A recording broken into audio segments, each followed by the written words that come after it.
ये एक रॉड है, इसको हॉरिजॉन्टल पोजीशन में एक रफ नेल है उसके ऊपर रख करके रिलीज कर दिया गया। मिड पॉइंट से इस नेल का डिस्टेंस है L/4। अब ये घूमना चालू होता है, यहाँ पर नेल और रॉड के बीच में फ्रिक्शन कोएफिशिएंट है 0.5। तो आपको बताना है कितना एंगल घूमने पर ये रॉड नेल पर स्लिप करना चालू करेगी। देखो इसको हम कैसे करेंगे। मान लो कि थीटा एंगल पर घूमने के बाद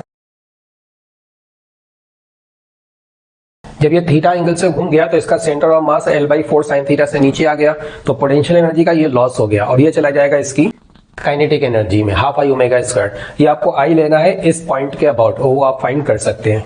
इसको सॉल्व करके आपको ओमेगा मिलेगा as a function of theta.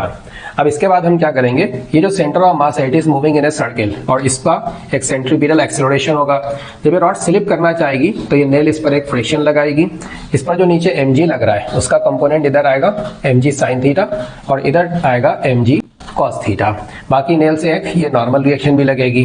अभी जब रॉड घूम रही है तो इस पर टॉर्क भी लग रहा है, एंगुलर एक्सेलरेशन भी है। कुछ एंगुलर एक्सेलरेशन होगा जो कि mg के टॉर्क की वजह से आएगा, बाकी और किसी फोर्स का इस पर टॉर्क लगेगा नहीं। अगर हम नेल के अबाउट बात करें तो नेल के अबाउट अगर देखें, ये mg का टॉर्क है और ये होना चाहिए I अल्फा के बराबर। इससे आपको अल्फा मिलेगा थीटा के फंक्शन में। इस अल्फा के मिल जाने के बाद अगर एंगुलर एक्सेलरेशन अल्फा है तो इस डायरेक्शन में सेंटर ऑफ मास का जो टेंजेंशियल एक्सेलरेशन है वो हम लिख सकते हैं r अल्फा, और r का मतलब हो जाएगा L/4। अब हमें इस डायरेक्शन में एक्सेलरेशन मिल गया तो इस डायरेक्शन में हम इस पर लगाएंगे F = ma। सो रॉड के लिए mg का component minus normal reaction, this is equal to mass into tangential acceleration.